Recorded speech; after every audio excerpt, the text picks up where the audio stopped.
except for this week's topic. And I am ticked off, Anneke. All right, let me know. Let it rip, Maya. Okay, so Maya. there is no fact check this week, other than to say, fact check. Here we go. Fact check. Is it a good idea to expand fracking and export fracked gas as liquefied natural gas overseas to foreign nations in response to the ongoing situation, war in Ukraine and what Russia is doing? Yes or no? The answer is totally yes. It's fine. Duh. I'm kidding. Oh. No, it's BS. It's absolute. I feel like this is gonna be a profanity episode because I'm pretty mad. So, forewarning for any small children in the room. No, it's bullshit. It's stupid. I was actually listening to when I was in the car listening to the news because that's like when I'm able to catch up on my news. And so I was like, okay, like what's going on in Ukraine? Where are we at? And I heard, and it was like, yeah, and Biden is considering exporting like LNG so they can. And I was like, are you kidding me? That's what we're gonna do? Well, and you know, the other thing like is apparently at the very same time that Biden's spokespeople, McCarthy and others, were at a conference or conferences, you know, laying out the plan to get onto clean, renewable energy here in the United States, to press that, to push that, to expand that, to truly become energy independent by becoming clean energy energized, fueled. Biden was off promising to expand exports to foreign nations. And so this is not an issue that I was fighting in my 20s because fracking really showed up, right? Really showed up at the doors of the Delaware River watershed around 2008, came more onto the Pennsylvania scene or this region scene around 2005. So I wasn't battling it when I was your age, but I sure as heck I am really pissed off. I mean, and like the thing is okay, I had a brief second listening to it because they were talking about how Europe is very dependent on Russian oil. And I was like, I totally get it. Like, we want to help everybody not have anything to do with Russia at this moment in time. But like, also should have been doing that a really long time ago so that we didn't have to be in this like, oh, this guy who we know is not mentally okay and who is an awful person and has been like saying he's going to wage war on Ukraine for years.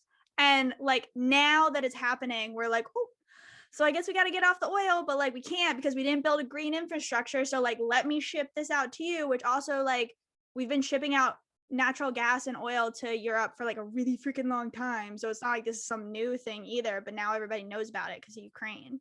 Well, but they want to expand it, right? And that's what's so stupidly absurd.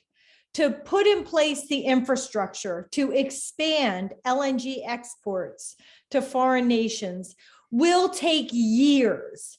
And that infrastructure locks us into more fossil fuels for 50 years or more at least. The life, you know, the intended lifetime, although we all know what goes on much longer than that, of pipelines and facilities like this. So you're not going to expand it today. It's not going to happen. You're trying to solve a problem today. It's not going to happen today. So why invest your time, money, energy, and resources in a solution that will take years to implement, that will lock in dirty fossil fuels and devastate future generations, rather than take all your time, money, energy, and resources and start to put in place solar panels that will start delivering energy right now, today. You start doing rooftop solar everywhere. Yeah. That's part of your solution, right? So, and to the extent that it takes years to do clean, renewable energy as well, okay, but in a couple of years, you're going to be locking in clean and renewable energy, not more dirty fossil fuels. So the whole thing, it is an absurd, false promise to foreign nations, and it's really a givegosh to the fucking frackers here in the US. I want a t-shirt that says that, fucking frackers. Gosh. New merch line coming soon. I just don't get it. I mean, like the articles that you sent me that I was reading, it was like, yeah, I mean, and I'm like, it's an ambitious goal anyways. Like, there's no way we're meeting the IPCC commitments that we said we were going to make. There's no way we're like reducing, 10% by 2030. I think that was the number. Maybe it's bigger. But like, there's no way now. And I'm like, I understand I'm not Joe Biden. I get I'm not in Joe Biden's position. I don't know all the secrets of the world and things and dynamics and all that stuff going on. Like, cool, get it. If you're listening to this podcast and are like, she doesn't get it, she's young. What the fuck ever. I care. And it's my planet too. And I have to inherit it.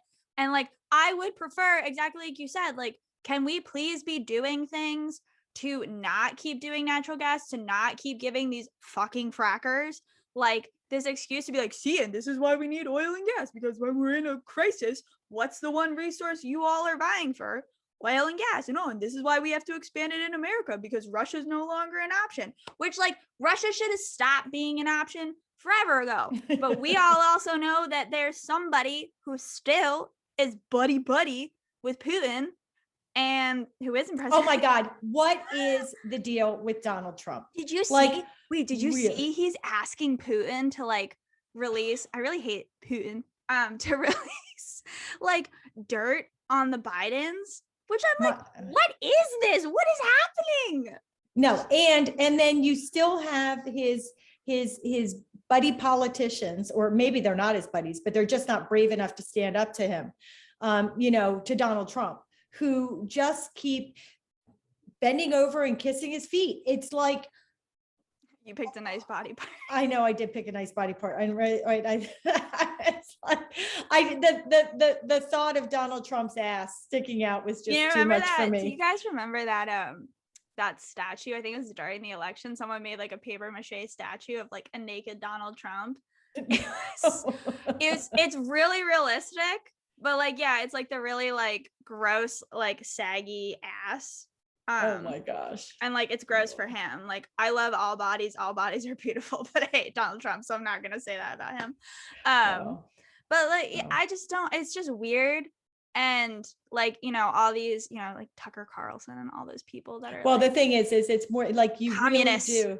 I love that too. They're like, the liberals are communists. Like, you guys are literally supporting Putin and talking about how you like Putin, who's trying to bring back the USSR. What are you talking about? No, and there is something going on. And what bothers me so much is that we've got this really incredible congressional investigation into what happened January 6th, and they are yielding so much powerful information with the relatively limited authority they have, and people getting away with thumbing their noses, at their subpoenas left, right, and center. And yet they're emerging all this powerful information. And those who do have law enforcement authority and who could enforce subpoenas and the like don't seem to be using that authority to find out what happened on January 6th, find out who was in charge, whose brainchild it was, what people in leadership made it happen. And it is so disturbing to me. And so we have that whole thing going on, which is what allows Trump to continue to like solicit these favors from Putin, because he is still held up as some kind of positive icon rather than being seen for who he is, somebody who is just self-serving, whether you're talking about money, ego, power, or whatever, and really doesn't care about anybody else. But he still has that platform because nobody is challenging him that has, truly the power to challenge him in a meaningful way. And that's why I don't like Biden continuing to support LNG and help with LNG stuff, because it freaks me out. I'm like, if you're letting these infrastructures and these systems kind of still be in place and still be part of the energy conversation, the economic conversation, it doesn't give me much hope if unfortunately in the next election somebody makes a comeback, or we have some other like, oh my gosh, like fracking loving guy, and like those systems are in place, and then it's a lot easier for them to continue, as opposed to like if in these next years, like Biden's built a great reputation of like, we're not doing LNG, I'm slowing it down, we need to like stop doing that. And then it's a lot harder for that person to bring it back or continue it once we've started to like get off that path. So I like, that's what I don't like too. And I knew he wasn't going to be like the eco guy that we all wanted. He really did. I was surprised. I thought he started off doing really well, and I really am disappointed that he's starting to cave. But